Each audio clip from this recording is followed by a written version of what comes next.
Hi learners, welcome back to जिज्ञासा IQ। आज की ये वीडियो आपके लिए बहुत ही ज्यादा इंपॉर्टेंट होने वाली है क्योंकि इस वीडियो में आप कंप्लीट माइक्रो इकोनॉमिक्स को रिवीजन करने वाले हैं।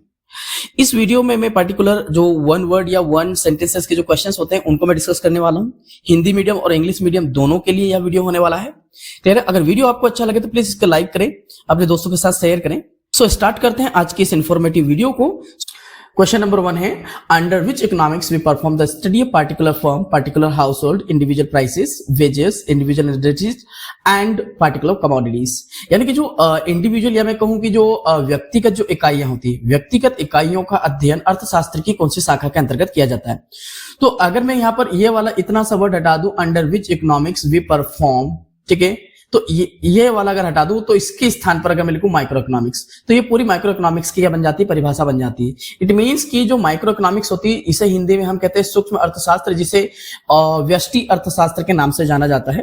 तो व्यष्टि अर्थशास्त्र जो है, व्यष्टि अर्थशास्त्र के अंतर्गत हम किसी भी इकाई जो व्यक्तिगत इकाई होती है, किसी एक कंपनी की, किसी एक उद्योग की या किसी एक फर्म के बारे में अध्ययन करते हैं। तो इसका उत्तर बनने वाला है माइक्रो इकोनॉमिक्स यानी कि सूक्ष्म अर्थशास्त्र। दूसरा क्वेश्चन आता है, who resolve the central problem emerging in capitalist economy. See, जैसा हम जानते हैं कि भाई इकोनॉमी जो होती है वह 3 प्रकार की होती है। उसमें एक होता है कैपिटलिस्ट इकोनॉमी, इसे हिंदी में कहा जाता है पूंजीवादी अर्थव्यवस्था। तो जो पूंजीवादी अर्थव्यवस्था है, कैपिटलिस्ट इकोनॉमी है, इसमें जो भी इकोनॉमिक प्रॉब्लम आती है उसको सोल्व कौन करता है, उसका समाधान कौन करता है। तो इसका आंसर बनने वाला है प्राइस मैकेनिज्म। सी, जो कैपिटलिस्ट इकोनॉमी होती है, पूंजीगत जो अर्थव्यवस्था होती है, इसमें गवर्नमेंट का कोई रोल नहीं होता है। जो मार्केट डिमांड और मार्केट जो सप्लाई होती है, जिन्हें हम मार्केट फोर्स भी कहते हैं, यही पूरी केंद्रीय समस्याओं का समाधान करती है।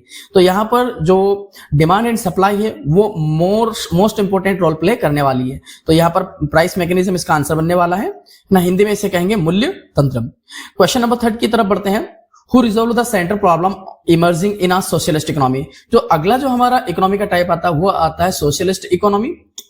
और सोशलिस्ट इकोनॉमी को हिंदी में कहते हैं समाजवादी अर्थव्यवस्था। और ये जो इकोनॉमी का टाइप होता है, इसमें सारे डिसीजन जो होते हैं गवर्नमेंट के द्वारा लिए जाते हैं। और इसीलिए अगर इसमें कोई प्रॉब्लम होती है तो उसका सॉल्यूशन करने के लिए सेंट्रल प्लानिंग अथॉरिटीज होती है, या मैं इसको कह सकता हूं कि भाई जो गवर्नमेंट होती है वही ना सोशलिस्ट इकोनॉमी में होने वाली सेंट्रल प्रॉब्लम्स को सॉल्व करती है। अगर अपन बात करते हैं इंडिया की, तो इंडिया में जो इकोनॉमी है वह है मिक्स्ड इकोनॉमी, जिसमें कैपिटलिस्ट इकोनॉमी और सोशलिस्ट इकोनॉमी दोनों के कैरेक्टरिस्टिक पाए जाते हैं। बढ़ते हैं नेक्स्ट क्वेश्चन की तरफ। क्वेश्चन नंबर नेक्स्ट है, by which other name micro economics is non. यानी कि सूक्ष्म अर्थशास्त्र यानी कि व्यष्टि अर्थशास्त्र को और किस नाम से जाना जाता है। तो इसका एक और नाम है व्यक्तिगत अर्थशास्त्र, या हम कहें इंडिविजुअल इकोनॉमिक्स। इसे एक और नाम दिया जाता है, वह है प्राइस थ्योरी, है ना, प्राइस थ्योरी यानी कि कीमत सिद्धांत के नाम से भी माइक्रो इकोनॉमिक्स को जाना जाता है। और जो माइक्रो इकोनॉमिक्स होता है, इसमें जो मेन सब्जेक्ट होता है, जो मेन चीज हम स्टडी करते हैं वो है प्राइस थ्योरी एनालिसिस, हिंदी में से बोलेंगे कीमत सिद्धांत विश्लेषण। बढ़ते हैं नेक्स्ट क्वेश्चन की तरफ। The study of cotton textile industry is the study of micro economics और मैक्रो इकोनॉमिक्स। तो यहां पर हम बात करें कि भाई जो सूती वस्त्र उद्योग है, इसका अध्ययन हम व्यष्टि अर्थशास्त्र में करते हैं या समष्टि अर्थशास्त्र में करते हैं। तो सी, टेक्सटाइल इंडस्ट्री एक इंडिविजुअल इंडस्ट्री है ना, यानी कि व्यक्तिगत उद्योग है। और अभी हाल हमने पढ़ा था इस वाले क्वेश्चंस में कि जो व्यक्तिगत उद्योग होते हैं, राइट, इंडिविजुअल या ना जो इंडस्ट्रीज होती हैं, जो व्यक्तिगत उद्योग होते हैं, इन व्यक्तिगत उद्योगों का अध्ययन माइक्रो इकोनॉमिक्स के अंतर्गत किया जाता है, यानी कि व्यष्टि अर्थशास्त्र इसका उत्तर बनने वाला है। बढ़ते हैं अगले क्वेश्चन की तरफ। अगला क्वेश्चन है, which economics perform the study of the price, demand, the fulfilment of object. तो ये भी इसका आंसर बनने वाला है माइक्रो इकोनॉमिक्स, सूक्ष्म अर्थशास्त्र। याद रखना, सूक्ष्म अर्थशास्त्र यानी कि व्यष्टि अर्थशास्त्र, राइट। बढ़ते हैं नेक्स्ट क्वेश्चन की तरफ। नेक्स्ट क्वेश्चन है, what is the capacity of satisfying human requirement of something called as. यानी कि मानवीय आवश्यकताओं की संतुष्टि करने की क्षमता को क्या कहा जाता है। तो ये परिभाषा है, एक्चुअली डेफिनेशन किसकी, यूटिलिटी की, हिंदी में इसे कहते हैं उपयोगिता। अगर मैं बात करूं तो क्वेश्चन बनता है आपका 2 नंबर में क्वेश्चन बनने वाला है कि भाई what do you mean by utility, है ना, उपयोगिता किसे कहते हैं। So utility is the capacity of a commodity to, है ना, सेटिस्फाई ह्यूमन वांट। यानी मानवीय आवश्यकताओं की संतुष्टि करने की क्षमता को ही उपयोगिता कहा जाता है। तो ये यहाँ पर आपको यूटिलिटी का डेफिनेशन भी बनने वाला है, ये 2 नंबर में आपको क्वेश्चन आ सकता है। सी हमारे पास समय कम है इसलिए मैं थोड़ा सा स्पीड में बढ़ रहा हूँ, है ना। आई होप कि आप थोड़ा बहुत एडजस्ट कर रहे होंगे। अगर आपको वीडियो इन्फॉर्मेटिव लग रहा है तो प्लीज इस वीडियो को आप लाइक करें, अपने दोस्तों के साथ शेयर करें, है ना। और जो भी आपको डाउट है वो इस वीडियो के कमेंट बॉक्स में आप मुझे जरूर बताएं। और ये माइक्रो इकोनॉमिक्स का कंप्लीट रिवीजन होगा, मैक्रो इकोनॉमिक्स का रिवीजन भी मैं आगे करूंगा। अगर आपको लगता है कि हमें मैक्रो इकोनॉमिक्स के ऊपर भी एक पूरा कंप्लीट इस तरह का वीडियो बनाना चाहिए तो प्लीज मुझे कमेंट बॉक्स में जरूर बताएं ताकि मैं नेक्स्ट पार्ट इसका बना सकूं। स्टार्ट करते हैं, नेक्स्ट क्वेश्चन की तरफ बढ़ते हैं ना। नेक्स्ट क्वेश्चन है what is the increase in total utility which takes place due to consumption of an additional utility of goods called।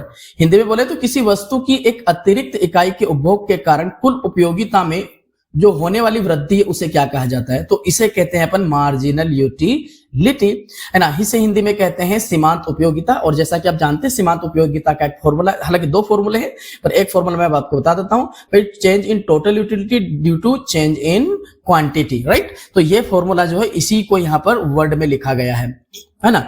और इसके अलावा एक और है मार्जिनल यूटिलिटी का फॉर्मूला जो आपको पता होना चाहिए। मार्जिनल यूटिलिटी का फॉर्मूला होता है total utility n minus total utility n minus 1। ये 2 फॉर्मूले बनते हैं टोटल मार्जिनल यूटिलिटी को कैलकुलेट करने के लिए। बढ़ते हैं नेक्स्ट क्वेश्चंस की तरफ। अच्छा, मार्जिनल यूटिलिटी की बात करें तो मार्जिनल यूटिलिटी क्या होती है कि भाई जो एक एक्स्ट्रा कमोडिटी जो हम कंज्यूम करते हैं उस एक्स्ट्रा कमोडिटी के कंजम्पशन से जो हमें सेटिस्फैक्शन मिलता है, यानी कि एक अतिरिक्त इकाई के उपभोग से जो अतिरिक्त संतुष्टि प्राप्त होती है उस अतिरिक्त संतुष्टि को ही मार्जिनल यूटिलिटी यानी कि सीमांत उपयोगिता के नाम से जाना जाता है। बढ़ते हैं नेक्स्ट क्वेश्चन की तरफ। नेक्स्ट क्वेश्चन है ना, क्वेश्चन है Gossen's which law is also known as equi marginal utility. ठीक है, लास्ट जो वीडियो था हमारा है ना उसमें हमने पढ़ा था, है ना, गॉसेंस लॉ के बारे में। तो गॉसेन का दूसरा नियम समसीमांत उपयोगिता के नाम से जाना जाता है। बढ़ते हैं नेक्स्ट क्वेश्चन की तरफ। नेक्स्ट क्वेश्चन है with which law the economist compare the law of diminishing marginal utility. Diminishing marginal utility का मतलब होता है कि भाई डिक्रीजिंग मार्जिनल यूटिलिटी। ये जो डिमिनिशिंग वर्ड है इसका मतलब था घटता हुआ, राइट। तो इसकी तुलना की जाती है भौतिकी के नियम यानी कि लॉ ऑफ फिजिक्स के साथ। बढ़ते हैं नेक्स्ट क्वेश्चन की तरफ। विच type of satisfaction is obtained by the consumer at every point of indifference curve. अगर आपने उदासीनता वक्र पढ़ा होगा तो आपको पता होना चाहिए कि उदासीनता वक्र के प्रत्येक बिंदु पर उपभोक्ता यानी कि कंज्यूमर्स को इक्वल सेटिस्फैक्शन मिलता है। कैसा मिलता है भैया? इक्वल सेटिस्फैक्शन मिलता है ना। नेक्स्ट क्वेश्चन की तरफ बढ़े तो नेक्स्ट क्वेश्चन है विच type of satisfaction is provided by each indifference curve on the left in comparison to the curve preceding to it। देखो भाई जो इंडिफरेंस कर्व है वो कुछ इस टाइप से बनने वाला है, राइट। ये इस टाइप से होता है ना। ये अगर मैंने बनाए 2 वक्र बनाए तो ये जो है मान लीजिएगा ये पहला वाला कर्व है ना, और ये दूसरा वाला कर्व है। तो ये होती है आपकी लेफ्ट साइड और ये होती है आपकी राइट साइड। तो ये वाली जो राइट साइड वाली होती है ये शो करती है हायर सेटिस्फैक्शन को, ये शो करती है हायर सेटिस्फैक्शन को, राइट। तो और ये करती है लोअर सेटिस्फैक्शन को। तो क्वेश्चन क्या पूछा गया है कि भाई अगर टूवर्ड्स लेफ्ट आता है मतलब कि इधर से किधर आ रहा है, इधर आ रहा है, तो इस टाइप में है ना, इसमें जो सेटिस्फैक्शन लेवल होगा वो क्या होगा? घटता चला जाएगा, मतलब इट विल डिक्लाइन, राइट। बढ़ते हैं नेक्स्ट क्वेश्चन की तरफ। नेक्स्ट क्वेश्चन है what is the relationship between demand and price of the commodity. देखो आपने लॉ ऑफ डिमांड पढ़ा होगा। अगर आपने लॉ ऑफ डिमांड पढ़ा है तो आपको पता होना चाहिए कि भाई जो मांग का नियम है ना, मांग का नियम के जो है प्राइस और जो डिमांड है क्वांटिटी ऑफ कमोडिटी के बीच में एक इनवर्स रिलेशनशिप को रिप्रेजेंट करता है ना, यानी कि विपरीत संबंध को प्रदर्शित करता है। तो लॉ ऑफ डिमांड के अनुसार अगर किसी कमोडिटी की प्राइस बढ़ती है तो उसकी डिमांड घट जाती है, एंड वाइस वर्सा। अगर कीमत में कमी होगी तो डिमांड में इंक्रीमेंट हो जाता है, राइट। तो इस तरह से यहां पर अगर अपन बात करें तो कैसी रिलेशनशिप होगी डिमांड एंड प्राइस में, तो वो होगी विपरीत यानी कि अपोजिट। इसको हम इनवर्स भी कह सकते हैं। अगला जो क्वेश्चन है वो है what can be non from an individual demand schedule. ठीक है, इंडिविजुअल डिमांड शेड्यूल से हमें, या मैं कहूं हिंदी में अगर बोले तो व्यक्तिगत मांग जो है तालिका है, उससे हमें क्या पता चलता है? तो उससे हमें पता चलता है कि अलग अलग कीमतों पर किसी वस्तु की कितनी कितनी क्वांटिटी खरीदी जा रही है। राइट। अगर हम बात करें डिमांड शेड्यूल की या मैं बात करूं मांग अनुसूची की, है ना, तो ये दो प्रकार की होती है, एक होती है इंडिविजुअल और एक होती है मार्केट। बढ़ते नेक्स्ट क्वेश्चन की तरफ। तो what is effective desire known as, है ना, तो प्रभावी इच्छा को क्या कहा जाता है, तो इसे कहते हैं रिक्वायरमेंट, या आप कह सकते हो इसको वांट, है ना, हिंदी में इसे कहेंगे आवश्यकता, राइट। बढ़ते हैं नेक्स्ट क्वेश्चन की तरफ। नेक्स्ट क्वेश्चन है, if elasticity of demand is greater than 1, what type of change will take place in total expenditure in case of decline in price. यानी कि यदि मांग की लोच 1 से ज्यादा है तो कीमत में गिरावट के मामले में कुल व्यय में किस प्रकार का परिवर्तन होगा। तो इस सिचुएशन में जो यहां पर इसका आंसर बन जाएगा, सॉरी वृद्धि होगी, है ना, इंक्रीज होगा ना, टोटल एक्सपेंडिचर क्या हो जाएगा, इंक्रीज हो जाएगा। ठीक, बढ़ते हैं नेक्स्ट क्वेश्चन की तरफ। If elasticity of demand is less than 1, देखो यहां पर क्या था, यहां पर था ग्रेटर देन 1 और यहां पर क्या है, less than 1। What type of change will take place in total expenditure. तो सीधी सी बात है, अगर यहां पर इंक्रीज हो रहा था तो यहां क्या करेगा, डिक्रीज होगा, डिमिनिश होगा, डिक्लाइन होने वाला है यहां पर। तो यहां पर टोटल एक्सपेंडिचर ने की कुल व्यय जो होगी इसमें गिरावट आपको देखने को मिलने वाली है, राइट। बढ़ते हैं नेक्स्ट क्वेश्चन की तरफ। अगला क्वेश्चन है, demand of which type of goods is elastic. See, elastic demand का मतलब क्या है कि भाई इलास्टिक डिमांड का मतलब है कि अगर आपने प्राइस में चेंज किया तो प्राइस में चेंज करने के कारण जो प्रोडक्ट की या कमोडिटी है या सर्विस जो भी है उसकी डिमांड में भी परिवर्तन देखने को मिलता है।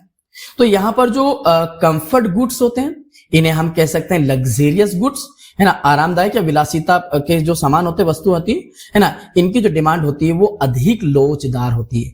जैसे जो लग्जरी गुड्स होते हैं, ठीक है, लग्जरी गुड्स में क्या होता है कि भाई जैसे इनकी कीमत बढ़ती है तो कंज्यूमर्स इसकी परचेसिंग को क्या करता है, पोस्टपोन कर देता है, right.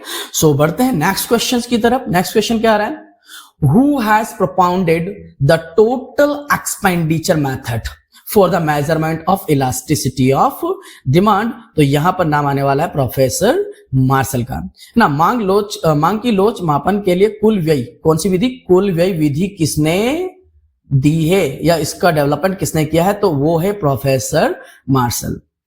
What is the quantity demanded of a good at particular price and at a particular time called, है ना। तो सी, आपने अगर डिमांड पढ़ा होगा ना, तो डिमांड की परिभाषा आती है लगभग इसी तरह, है ना। तो डिमांड क्या है, डिमांड किसी भी कमोडिटी की वह क्वांटिटी है जो एक टाइम पीरियड पर एक दी गई कीमत पर कंज्यूमर्स के द्वारा खरीदी जाती है, राइट, इसी को डिमांड कहते हैं। तो ये मांग की क्या थी, परिभाषा थी। तो बढ़ते हैं नेक्स्ट क्वेश्चन की तरफ।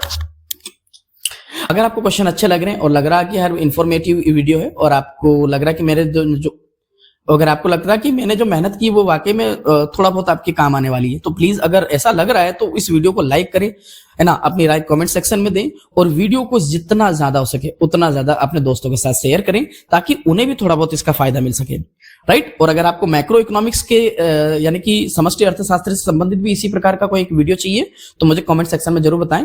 सो स्टार्ट करते हैं नेक्स्ट क्वेश्चन को। भाई, विच type of elasticity does the demand of comfort goods exhibit. अभी थोड़ी देर पहले हमने पढ़ा था कि जो आरामदायक वस्तुएं होती है यानी कि विलासिता, लग्जरियस जो गुड्स होते हैं उनकी डिमांड कैसी होती है, बहुत ही ज्यादा हाईली इलास्टिक होती है। जरा सा कीमत में परिवर्तन आया, डिमांड में परिवर्तन आ जाता है, ठीक है। कीमत में परिवर्तन जरा सा करो तो डिमांड में परिवर्तन आने लगता है। अगला क्वेश्चन है, to which time period production function is associated with. जो प्रोडक्शन फंक्शन होता है वो फिक्स्ड पीरियड से संबंधित होता है, राइट, विशिष्ट या निश्चित समय अवधि से संबंधित होता है। बढ़ते हैं अगले क्वेश्चन की तरफ। अगला क्वेश्चन है, ऑन विच लॉ इज माल्थुसन, है ना, law of population is based. तो माल्थन का जो जनसंख्या से संबंधित नियम है वो किस नियम पर आधारित है, तो यह है घटते प्रतिफल का नियम यानी कि लॉ ऑफ डिमिनिशिंग रिटर्न पर। नेक्स्ट क्वेश्चन बनता है आपका, how many type of production functions are there. Production function कितने प्रकार के होते हैं, 2 प्रकार के, है ना, short term and long term. अगला बनता है आपका, what is a line drawn from base point called। ये हमने लास्ट वीडियो में भी इस क्वेश्चंस को कवर किया था। तो इसे कहते हैं स्केल, हिंदी में इसे कहा जाता है पैमाना। क्लियर है, यानी कि आधार बिंदु से खींची गई रेखा को क्या कहा जाता है, तो इसे स्केल यानी कि पैमाना कहा जाता है। अगला क्वेश्चन है, write one reason for increasing return to scale. Return to scale का कोई एक कारण बताइए, तो वो है स्पेशलाइजेशन, इसे कहते हैं विशिष्टीकरण। विशिष्टीकरण, यहाँ पे विशेषज्ञता लिखा, इसको आप विशिष्टीकरण कर लीजिएगा। बढ़ते नेक्स्ट क्वेश्चन की तरफ। नेक्स्ट क्वेश्चन है which economics has the credit of concept of real cost. Real cost है ना, इस रियल कॉस्ट को हिंदी में कहते हैं वास्तविक लागत अवधारणा। यानी कि वास्तविक लागत अवधारणा का जो कंसेप्ट है, ठीक है, वास्तविक लागत की जो बात किसने करी, तो इसका आंसर है ना professor Marshall, right. Professor Marshall ने ही रियल कॉस्ट का कंसेप्ट दिया था। अब रियल कॉस्ट होता क्या है, किसी भी काम को करने में हमें जो शारीरिक या मानसिक कष्ट होता है, बस उस कष्ट को ही हम क्या कहते हैं, रियल कॉस्ट कहते हैं, राइट। सो बढ़ते हैं नेक्स्ट क्वेश्चन की तरफ। तो नेक्स्ट क्वेश्चन आपका आने वाला है, what is payment done to all the factors of production involved in the production of a commodity good. तो किसी वस्तु के उत्पादन में शामिल सभी उत्पादन के कारकों को किया जाने वाला जो भुगतान था, उसे क्या कहा जाता है। फैक्टर्स ऑफ प्रोडक्शन जो होते हैं 5 होते हैं, ठीक है, और इन 5 फैक्टर्स को जो हम पेमेंट करते हैं उसे कहते हैं प्रोडक्शन कॉस्ट, हिंदी में से उत्पादन लागत कहा जाता है। अगला क्वेश्चन है, if the demand of a commodity increases on its supply remaining stable, then what will be the impact on its price. क्या हो रहा है कि भाई जो सप्लाई है वो कैसी स्टेबल है, यानी कि सप्लाई में कोई परिवर्तन नहीं आ रहा है, ठीक है, और डिमांड बढ़ रही है। क्या हो रहा है, डिमांड बढ़ रही है, लेकिन सप्लाई में कोई चेंज नहीं आ रहा है। तो इस सिचुएशन में प्राइस पर क्या असर पड़ेगा, तो सीधी सी बात है भाई, अगर मान लीजिएगा किसी वस्तु की 10 क्वांटिटी अवेलेबल है, सप्लाई 10 ही है, लेकिन डिमांड मान लीजिएगा पहले भी 10 थी, ठीक है, लेकिन अब डिमांड बढ़कर कितनी हो गई है, 15 हो गई है, राइट। तो जब डिमांड बढ़ेगी, जब इस तरह की सिचुएशन मार्केट में क्रिएट होती है, तो प्राइस में हमेशा क्या आएगा, इंक्रीमेंट आता है, ठीक है, तो कीमत बढ़ जाएगी। बढ़ते हैं नेक्स्ट क्वेश्चन की तरफ। नेक्स्ट क्वेश्चन है, how much profit does a firm obtain during the firms equilibrium. तो जब एक फर्म इक्विलिब्रियम कंडीशन में होती है, यानी कि जब एक फर्म संतुलन की स्थिति में होती है, और संतुलन की स्थिति कब कहा है ना की बात करें, तो संतुलन की स्थिति के टाइम पर एक फर्म जो प्रॉफिट कमाती है उसे नॉर्मल प्रॉफिट कहते हैं। अगला क्वेश्चन है, what is the sum total of fixed cost and variable cost is called. यानी कि जो फिक्स्ड कॉस्ट है और जो वेरिएबल कॉस्ट है, इसे क्या कहा जाता है, तो इसे कहते हैं अपन टोटल कॉस्ट। तो जो टोटल कॉस्ट होती है वह वेरिएबल कॉस्ट और फिक्स्ड कॉस्ट दोनों से मिलकर बनती है ना। हिंदी में अगर पढ़ें तो भाई निश्चित लागत और परिवर्तनशील लागत का योग कुल लागत कहलाता है। अगला क्वेश्चन है, During which period is the difference between fixed and variable cost applicable? यानी कि किस अवधि के दौरान जो आपकी स्थिर लागत, निश्चित यानी कि यहां पर जो निश्चित वर्ड है इसका मतलब स्थिर लागत है ना, और परिवर्तनशील लागत जो है, इनके बीच का अंतर लागू होता है, तो यह होता है आपका शॉर्ट टर्म में, क्लियर है, यानी कि अल्प काल में, राइट। अगला बढ़ते हैं नेक्स्ट क्वेश्चन की तरफ। अगला है, what is opportunity cost, right. Opportunity cost किसे कहा जाता है, हिंदी में इसे कहते हैं अवसर लागत। अपॉर्चुनिटी कॉस्ट किसे कहते हैं, अपॉर्चुनिटी कॉस्ट का मतलब होता है, जैसे फॉर एग्जांपल मान लीजिएगा कि आप कोई ए काम कर रहे हैं और आप बी काम करना चाहते हैं, तो इस बी काम को करने के लिए आप इस ए काम को क्या कर रहे हो, सेक्रीफाइस कर रहे हो, और इस ए काम को करने पर आपको 10,000 रुपीज पर मंथ मिल रहा था, और बी को करने पर आपको मान लीजिएगा मिल रहा 15,000 रुपये महीना। तो यहां पर आपने क्या करा कि भाई ए काम को छोड़ा बी काम करने के लिए, तो इस बी काम को करने के लिए जो आपने बेस्ट आपके पास जो अल्टरनेटिव अवेलेबल था, इसका आपने क्या करा, सेक्रीफाइस किया। तो इस बी के लिए ये 10,000 ही क्या कहलाएगी, अपॉर्चुनिटी कॉस्ट कहलाएगी। इसे कहते हैं अवसर लागत, राइट। तो बढ़ते हैं अगला क्वेश्चन। नेक्स्ट क्वेश्चन क्या है, a market in which the buyer and seller, एक ऐसा मार्केट जिसमें buyer and seller have the entire, या मैं कहूं complete knowledge of the market. अगर आपने परफेक्ट कंपटीशन पढ़ा होगा तो आपको पता होगा परफेक्ट कंपटीशन के कई सारे कैरेक्टरिस्टिक्स है, जैसे कि परफेक्ट कंपटीशन वह मार्केट होता है जिसमें large number of buyers and sellers होते हैं, है ना, प्राइस सिमिलर होती है, होमोजेनियस यानी कि एक रूप वस्तु का आदान प्रदान किया जाता है, फ्री एंट्री एंड एग्जिट होती है, और कस्टमर्स है ना, बायर सेलर और सभी लोगों को मार्केट की कंप्लीट इंफॉर्मेशन होती है। तो यहाँ जो मार्केट है यह एक परफेक्ट कॉम्पिटिटिव मार्केट, राइट। इसे हिंदी में पूर्ण प्रतिस्पर्धा बाजार कहा जाता है। हालांकि रियलिटी में जो परफेक्ट कंपटीशन मार्केट है ये एग्जिस्ट नहीं करता, ये एक इमेजिनरी है। बढ़ते हैं नेक्स्ट क्वेश्चन की तरफ। How many buyers and sellers are there in perfectly competitive market. ठीक है, तो अभी हाल अपन ने जो पढ़ा है वाला क्वेश्चन बस सेम टू सेम ही है भैया, है ना। तो इसमें होता है large number of buyers and Shelar, यानी कि बहुत सारे इसमें क्या होते हैं, बायर्स एंड शेलर्स होते हैं। बढ़ते हैं नेक्स्ट क्वेश्चन की तरफ। नेक्स्ट क्वेश्चन है which kind of competition is imaginary, यानी कि किस प्रकार का जो कॉम्पिटिशन है या प्रतिस्पर्धा है वह काल्पनिक होता है। तो अभी अपन ने पढ़ा था पूर्ण प्रतिस्पर्धा, यानी कि परफेक्ट कॉम्पिटिशन। नेक्स्ट क्वेश्चन आता है what is the profit cold which a firm earns more than a normal profit, यानी कि नॉर्मल प्रॉफिट से अधिक जो आपने प्रॉफिट कमाया उसे सुपर नॉर्मल प्रॉफिट, यानी है ना, सुपर नॉर्मल प्रॉफिट के नाम से जाना जाता है। अब यहां पर ये जो क्वेश्चन है ये इंग्लिश मीडियम में अलग है और ये हिंदी मीडियम में अलग है, ये दो अलग अलग क्वेश्चन है, राइट। बढ़ते हैं नेक्स्ट क्वेश्चन की तरफ। नेक्स्ट क्वेश्चन है कि when the firm adjust its output at the homostatic point in the curve pattern total revenue and total cost obtains। तो इसका आंसर है ना, तो मतलब जब आपका जो टोटल रेवेन्यू है और जो आपकी टोटल कॉस्ट है, राइट, अगर ये लगभग लगभग एक जैसी होती है, बराबर होती है, राइट, यानी टोटल रेवेन्यू आपका टोटल कॉस्ट के बराबर है, तो इस सिचुएशन ये ब्रेक इवन पॉइंट है। ये कौन सा है, ब्रेक इवन पॉइंट है, यानी कि जितना आपके पास आया उतना ही आपके पास से चला गया, तो आपके पास कुछ भी नहीं बचा। This situation is known as break even point, है ना। It means in this situation the firm will earn neither loss nor profit. So अगला क्वेश्चन बनता है आपका which kind of profit is earned by the firm if the marginal revenue and marginal cost are equal, यानी कि अगर marginal revenue marginal cost के बराबर है, राइट, इस पॉइंट पर फर्म को जो प्रॉफिट होता है वो होता है मैक्सिमम प्रॉफिट, राइट है। तो यदि सीमांत राजस्व और सीमांत लागत दोनों एक दूसरे के बराबर होंगे तो ऐसे सिचुएशन पे जो लाभ होगा वह सबसे ज्यादा होगा, अधिकतम लाभ होगा। और इस अगर मान लीजिएगा फर्म का जो मार्जिनल रेवेन्यू मार्जिनल कॉस्ट के बराबर है, राइट, और इस पॉइंट के बाद भी अगर फर्म प्रोडक्शन स्टार्ट करती है, कंटिन्यू रखती है, तो ऐसे सिचुएशन में प्रॉफिट डिक्लाइन करना स्टार्ट कर देगा। बढ़ते हैं नेक्स्ट क्वेश्चन की तरफ। नेक्स्ट क्वेश्चन है by which formula the profit of the firm is non, है ना। तो प्रॉफिट कैसे कैलकुलेट करेंगे, मार्जिनल रेवेन्यू में से सम ऑफ मार्जिनल कॉस्ट को घटा देंगे, या फिर आप रेवेन्यू में से माइनस कॉस्ट भी कर सकते हो, ठीक है। रेवेन्यू में से कॉस्ट को घटाने पर भी आपको प्रॉफिट मिल जाएगा।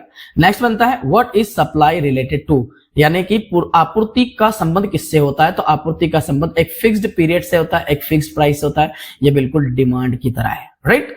तो आगे बढ़ते हैं, बस डिमांड का अपोजिट है सप्लाई। अगला क्वेश्चन आता है आपका if the government imposes more tax on a commodity what will the effect on supply, है ना।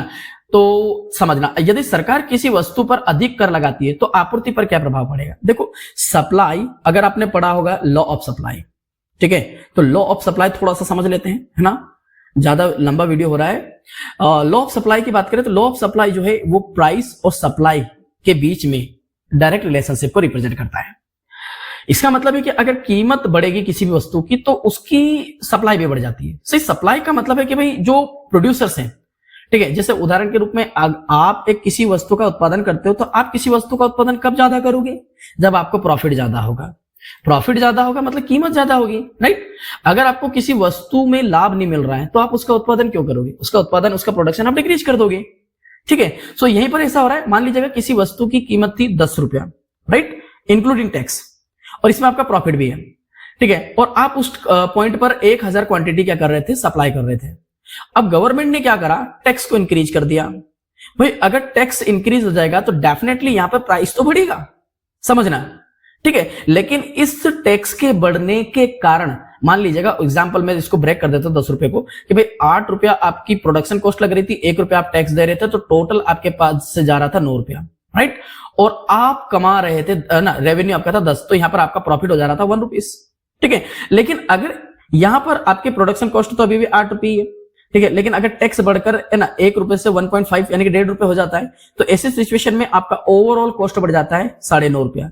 अब चूंकि मार्केट में जो होता है ना भाई कंपटीशन बहुत है, तो आप प्राइस बढ़ा नहीं सकते, प्राइस आपको यही रखनी पड़ रही है, तो ऐसे सिचुएशन में आपका जो प्रॉफिट है वो घटकर कितना हो जाता है, 50% हो जाता है, राइट। तो जब प्रॉफिट अगर डिक्लाइन करेगा तो सप्लाई ऑटोमेटिकली डिक्रीज हो जाएगी, प्रोड्यूसर जो होगा वो डिस्करेज होने लगेंगे, राइट, और प्रोडक्शन की क्वांटिटी को कम करना स्टार्ट कर देंगे, राइट। सो बढ़ते हैं नेक्स्ट क्वेश्चन की तरफ। Of how many type is the supply table. भाई सप्लाई टेबल हो चाहे डिमांड टेबल हो, both are of two type, one is individual and the second one is market, है ना। तो चाहे वह पूर्ति की बात हो या मांग की बात हो, दोनों ही तालिकाएं दो प्रकार की होती है ना, व्यक्तिगत और बाजार। नेक्स्ट की तरफ पढ़ते हैं। नेक्स्ट क्या लिखा है, state the formula of supply elasticity. ठीक है, तो सप्लाई इलास्टिसिटी के फॉर्मूले की बात करें, अच्छा चाहे सप्लाई की बात करो चाहे आप डिमांड की बात करो, दोनों के लिए फॉर्मूला लगभग सेम बनने वाला है। ठीक है, तो यहां पर इलास्टिसिटी ऑफ सप्लाई का फॉर्मूला क्या बन रहा है, प्रोपोर्शनल चेंज इन सप्लाई। अगर यहाँ पे डिमांड होता तो प्रोपोर्शनल चेंज इन डिमांड आ जाता या क्वांटिटी आ जाता। Proportional change in price. ठीक है, तो ये जो दिख रहा है ना आपको स्लेस, ये है डिवाइड का साइन, क्या है ये, डिवाइड है। तो proportional change in supply due to proportional change in price, ये बन जाता है फॉर्मूला, है ना, क्लियर है, सप्लाई इलास्टिसिटी का। बढ़ते हैं अगले क्वेश्चन की तरफ। What are the objectives of both consumer and the firm in the state of equilibrium? यानी कि जब संतुलन की स्थिति हो तो संतुलन की स्थिति में कंज्यूमर और फर्म दोनों के क्या उद्देश्य होंगे, तो दोनों के उद्देश्य लगभग कैसे होंगे, कंपैटिबल होंगे, संगत होंगे, लगभग एक जैसे होंगे, राइट। बढ़ते हैं अगले क्वेश्चन की तरफ। Who determine the price of a commodity in perfect competition. See perfect competition क्या है भाई, perfect competition is a competition in which large number of buyers and sellers exist. ठीक है, जहां बड़ी मात्रा में बायर्स एंड सेलर्स होते हैं, सेम प्राइस होती है, होमोजेनस प्रोडक्ट इज डील्ड, है ना, जो एक रूप वस्तु होती है उसकी खरीदी बिक्री की जाती है। परफेक्ट कंपटीशन में लोग, है ना, बायर हो सेलर हो, सभी को कंप्लीट नॉलेज होता है अबाउट द मार्केट।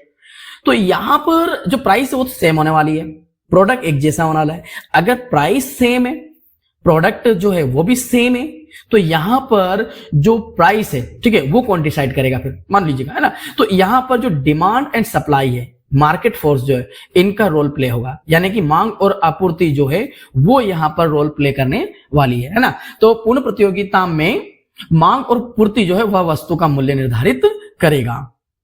बढ़ते हैं नेक्स्ट क्वेश्चन की तरफ। नेक्स्ट क्वेश्चन है, which one is more effective in determination of market price. यानी कि मार्केट, किसी भी वस्तु के बाजार मूल्य का निर्धारण करने में कौन सी चीज ज्यादा बेहतर होती है, मतलब डिमांड ज्यादा बेहतर है या सप्लाई।